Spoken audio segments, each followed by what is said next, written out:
ನಮಸ್ತೆ ಗೆಳೆಯರೇ, ಎಲ್ಲರೂ ಹೇಗಿದ್ದೀರಾ? ಚೆನ್ನಾಗಿದ್ದೀರಾ ಅಂತ ಭಾವಿಸ್ತೀನಿ. ಯಾವುದಾದ್ರೂ ಒಂದು ಭಾಷೆಯಲ್ಲಿ ಒಂದು ಸಿನಿಮಾ ರಿಲೀಸ್ ಆಗಿ ಅಲ್ಲಿ ಅದು ಬ್ಲಾಕ್ ಬಸ್ಟರ್ ಆದರೆ ಆ ಸಿನಿಮಾನ ಅಫಿಷಿಯಲ್ ಆಗಿ ರೀಮೇಕ್ ರೇಟ್ಸ್ ತಗೊಂಡು ಬೇರೆ ಬೇರೆ ಭಾಷೆಗಳಿಗೆ ರೀಮೇಕ್ ಮಾಡೋ ಪದ್ಧತಿ ಆ ಕಾಲದಲ್ಲಿ ಇತ್ತು. ಆದರೆ ಒಂದೇ ಸಿನಿಮಾ 2-3 ಸಾರಿ ಒಂದೇ ಭಾಷೆಗೆ ರೀಮೇಕ್ ಆಗಿರೋದು ಕೆಲವೊಬ್ಬರಿಗೆ ಗೊತ್ತಿರೋದಿಲ್ಲ. ಆ ಥರ ಸುಮಾರು ಸಿನಿಮಾಗಳು ರೀಮೇಕ್ ಆಗಿವೆ. ನಿಮಗೆಲ್ಲ ಗೊತ್ತಿರುವ ಹಾಗೆ 1995ರಲ್ಲಿ ತಮಿಳಿನಲ್ಲಿ ತೆರೆ ಕಂಡ ರಜನಿಕಾಂತ್ರವರ ಬಾಷಾ ಅನ್ನೋ ಸಿನಿಮಾ ಬ್ಲಾಕ್ ಬಾಸ್ಟರ್ ಆಯಿತು. ಇದರ ರೀಮೇಕ್ ರೇಟ್ಸ್ ತಗೊಂಡು 2001ರಲ್ಲಿ ಕನ್ನಡದಲ್ಲಿ ಕೋಟಿಗೊಬ್ಬ ಅಂತ ಸಿನಿಮಾನ ಮಾಡಿದರು. ಕನ್ನಡದಲ್ಲಿ ವಿಷ್ಣುವರ್ಧನ್ ರವರು ಹೀರೋ ಆದರು. ಕೋಟಿಗೊಬ್ಬ ಬಾಷಾ ಸಿನಿಮಾದ ಅಫಿಷಿಯಲ್ ರೀಮೇಕ್. ಆದರೆ 1996ರಲ್ಲಿ ಅನ್ಅಫಿಷಿಯಲ್ ಆಗಿ ಕನ್ನಡಕ್ಕೆ ಬಾಷಾ ಸಿನಿಮಾನ ರೀಮೇಕ್ ಮಾಡಿರ್ತಾರೆ. ಅದು ಯಾವುದು ಗೊತ್ತಾ? ನವರಸ ನಾಯಕ ಜಗ್ಗೇಶ್ ರವರು ಆ್ಯಕ್ಟ್ ಮಾಡಿ ವೈ ಯೇಸುದಾಸ್ ನಿರ್ದೇಶನ ಮಾಡಿದಂತಹ ಸೋಮ ಅನ್ನೋ ಸಿನಿಮಾ ಬಾಷಾ ಸಿನಿಮಾದ ಅನ್ಅಫಿಷಿಯಲ್ ರೀಮೇಕ್ ಆಗಿರುತ್ತೆ.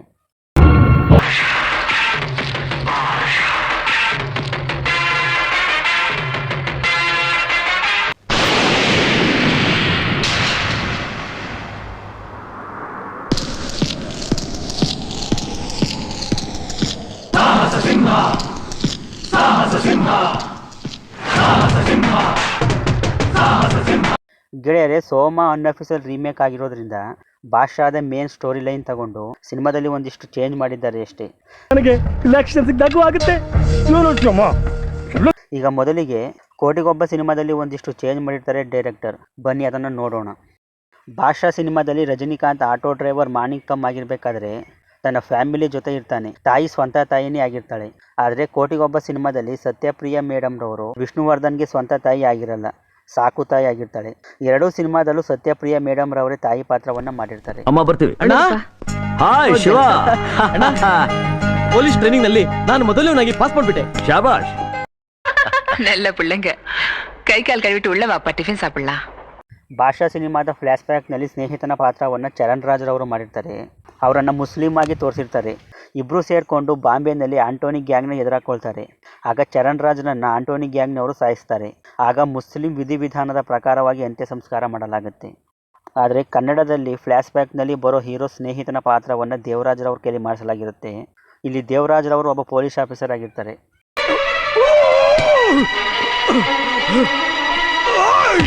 ಹಾಗೆ ಕೋಟಿಗೊಬ್ಬದಲ್ಲೂ ಕೂಡ ಒಂದು ಹಾಡಿನ ಮುಖಾಂತರನೇ ವಿಷ್ಣುವರ್ಧನ್ ರವರ ಇಂಟ್ರೊಡಕ್ಷನ್ ಆಗೋದು. ಈ ಸಿನಿಮಾದಲ್ಲಿ ಜಗ್ಗೇಶ್ ರವರು ಶೇಖರ್ ಅನ್ನೋ ಪಾತ್ರವನ್ನು ಮಾಡಿರ್ತಾರೆ. ಫ್ಲ್ಯಾಶ್ ಬ್ಯಾಕ್ನಲ್ಲಿ ರೌಡಿ ಸೋಮ ಅನ್ನೋ ಪಾತ್ರವನ್ನು ಮಾಡಿರ್ತಾರೆ.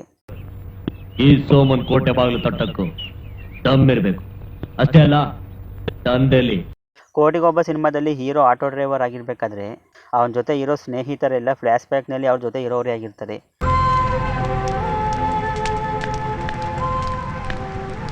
ಆದರೆ ಸೋಮದಲ್ಲಿ ಸ್ವಲ್ಪ ಚೇಂಜ್ ಆಗಿರುತ್ತೆ. ಹೀರೋ ಆಟೋ ಡ್ರೈವರ್ ಬದಲಿಗೆ ಬಸ್ ಸ್ಟ್ಯಾಂಡ್ನಲ್ಲಿ ಲಗೇಜ್ ಓರೋ ಕೂಲಿಯಾಗಿರ್ತಾನೆ. ಹೀರೋಯಿನ್ ಪರಿಚಯ ಆದಾಗ ಒಂದಿನ ಆಟೋದಲ್ಲಿ ಹೀರೋಯಿನ್ನ ಕರೆದುಕೊಂಡು ಹೋಗ್ಬೇಕಾದ್ರೆ ಹೀರೋಯಿನ್ ಕೈಗೆ ತಂದೆ ಕೊಟ್ಟಿದ್ದ ಡೈಮಂಡ್ ಮಿಸ್ ಆಗಿರುತ್ತೆ. ಆ ಡೈಮಂಡ್ ಅನ್ನ ಹೀರೋ ತಗೊಂಡಿದ್ದಾನೆ ಅಂತ ಹೀರೋಯಿನ್ ತಂದೆಯವ್ರ ಕಡೆಯವರು ಹೀರೋನ ಅಪರಾಧಿ ಸ್ಥಾನದಲ್ಲಿ ನಿಲ್ಲಿಸಿ ಅವನ ಆಟೋನೆಲ್ಲ ಹಾಳು ಮಾಡ್ತಾರೆ.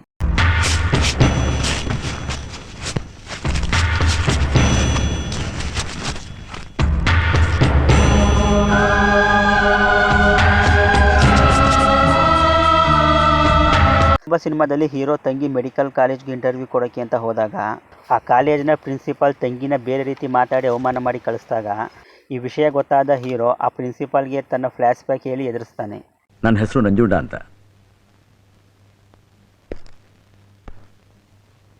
ನನಗೆ ಇನ್ನೊಂದು ಹೆಸರಿದೆ.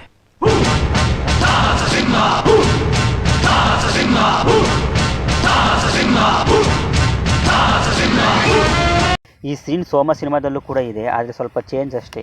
ವರದಕ್ಷಿಣೆ ಕಿರುಕುಳ ಕೊಟ್ಟು ಸೊಸೆನ ಹೊರಹಾಕಿದ ಮಾವನಿಗೆ ಹೀರೋ ತನ್ನ ಫ್ಲ್ಯಾಶ್ ಬ್ಯಾಕ್ ಹೇಳಿ ಎದುರಿಸ್ತಾನೆ.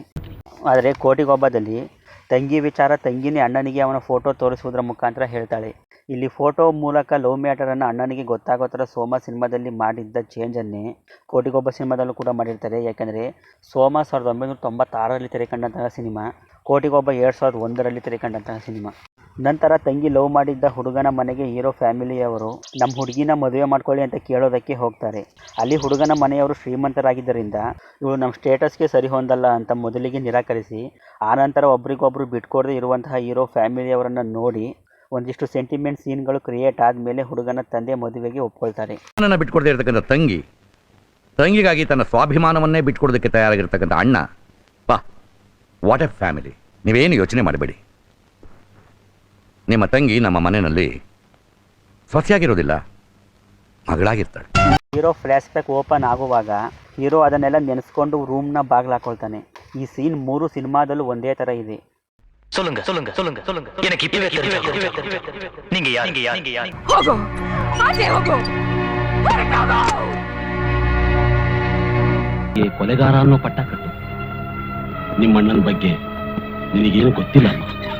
ಭಾಷಾ ಮತ್ತು ಕೋಟಿಗೊಬ್ಬ ಸಿನಿಮಾಗಳಲ್ಲಿ ಹೀರೋ ಫ್ಲ್ಯಾಶ್ ಬ್ಯಾಕ್ ಬಾಂಬೆನಲ್ಲಿ ನಡೆಯುತ್ತೆ, ಆದರೆ ಸೋಮ ಸಿನಿಮಾದಲ್ಲಿ ಬೆಂಗಳೂರಿನಲ್ಲಿ ನಡೆಯುತ್ತೆ. ಭಾಷಾ ಮತ್ತು ಕೋಟಿಗೊಬ್ಬ ಸಿನಿಮಾಗಳಲ್ಲಿ ಸ್ನೇಹಿತನ ಸಾವಿನಿಂದ ಹೀರೋ ರೌಡಿಯಾದರೆ, ಸೋಮ ಸಿನಿಮಾದಲ್ಲಿ ಅಣ್ಣನ ಸಾವಿನಿಂದ ಹೀರೋ ರೌಡಿ ಆಗ್ತಾನೆ.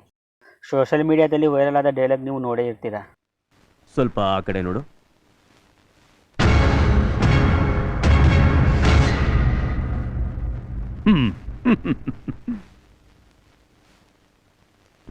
ಸ್ವಲ್ಪ ಈ ಕಡೆ ನೋಡು ಕಂದ. ಬಾಂಬೆನಲ್ಲಿ ಸ್ನೇಹಿತನ ಸಾವಿನಿಂದ ಮಾರ್ಕ್ ಆಂಟೋನಿನ ಎದುರಾಕೊಂಡು ದೊಡ್ಡ ಗ್ಯಾಂಗ್ಸ್ಟರ್ ಆಗಿ ಬೆಳೆದ ಹೀರೋ ತಂದೆಯ ಸಾವಿನಿಂದ ರೌಡಿಸಮ್ ಬಿಟ್ಟು ಬಾಂಬೆಯನ್ನು ಕೂಡ ಬಿಟ್ಟು ಬಂದ್ಬಿಡ್ತಾನೆ. ಆದರೆ ಸೋಮ ಸಿನಿಮಾದಲ್ಲಿ ಅಣ್ಣನ ಸಾವಿನಿಂದ ಅಂಡರ್ವರ್ಲ್ಡ್ಗೆ ಎಂಟ್ರಿಯಾದ ಹೀರೋ ತಾಯಿಯ ಸಾವಿನಿಂದ ಪರಿವರ್ತನೆಯಾಗಿ ನಾರ್ಮಲ್ ಮನುಷ್ಯನಾಗ್ತಾನೆ. ಕೋಟಿಗೊಬ್ಬ ಸಿನಿಮಾದಲ್ಲಿ ಫ್ಲ್ಯಾಶ್ ಬ್ಯಾಕ್ ಎಲ್ಲ ಮುಗಿದು ಸಿನಿಮಾ ಪ್ರೆಸೆಂಟ್ಗೆ ಶಿಫ್ಟ್ ಆದಾಗ ಹೀರೋಯಿನ್ಗೆ ಮದುವೆ ಫಿಕ್ಸ್ ಆಗುತ್ತೆ. ಆಗ ತುಂಬ ಯೋಚನೆ ಮಾಡಿದ ಹೀರೋ ಮದುವೆ ಮಂಟಪಕ್ಕೆ ಹೋಗಿ ಹೀರೋಯಿನ್ನ ಎತ್ತಾಕೊಂಡು ಬರ್ತಾನೆ. ಹೀರೋ ನೋಡಿದ ತಕ್ಷಣ ಹೀರೋಯಿನ್ ತಂದೆ ಮಗಳನ್ನು ಕಳಿಸ್ಕೊಟ್ಬಿಡ್ತಾನೆ. ಈ 3 ಸಿನಿಮಾದಲ್ಲೂ ಹೀರೋಯಿನ್ ತಂದೆ ಫ್ಲ್ಯಾಶ್ ಬ್ಯಾಕ್ನಲ್ಲಿ ಹೀರೋಗೆ ಪರಿಚಯ ಆಗಿದ್ದವರೇ ಆಗಿರ್ತಾರೆ. ಇನ್ನೇನು ಕ್ಲೈಮ್ಯಾಕ್ಸ್ನಲ್ಲಿ ಆಪೋಸಿಟ್ ರೌಡಿ ಜೈಲಿನಿಂದ ಆಚೆ ಬರ್ತಾನೆ, ಒಂದು ಆಕ್ಷನ್ ಆಗುತ್ತೆ, ಆಮೇಲೆ ಹ್ಯಾಪಿ ಎಂಡಿಂಗ್ ಆಗುತ್ತೆ. ಅಂತೂ ದೇವರ ದಯದಿಂದ ಬಂದಂತ ಕಷ್ಟ ಪರಿಹಾರ ಆಗೋಯ್ತು. ನಿನ್ನ ಆಸೆನೂ ನೆರವೇರ್ತು. ಈ ಜಗತ್ನಲ್ಲಿ ನಡೆಯೋ ಒಂದೊಂದು ಘಟನೆನೂ ಒಂದು ಇತಿಹಾಸ. ಒಳ್ಳೇದು ಉಳ್ಕೊಳ್ಳುತ್ತೆ, ಕೆಟ್ಟದ್ದು ನಾಶ ಆಗುತ್ತೆ. ನೋಡ್ರಲ್ಲ ಗೆಳೆಯರೇ, ಇವತ್ತಿನ ವಿಡಿಯೋ ಇಷ್ಟ ಆಗಿದೆ ಒಂದು ಲೈಕ್ ಮಾಡಿ. ಈ 3 ಸಿನಿಮಾಗಳ ಬಗ್ಗೆ ನಿಮಗೆ ಏನು ಅನಿಸುತ್ತೆ ನನ್ನ ಕಮೆಂಟ್ ಮಾಡಿ ತಿಳಿಸ್ಕೊಡಿ. ಇದೇ ಥರ ವಿಡಿಯೋ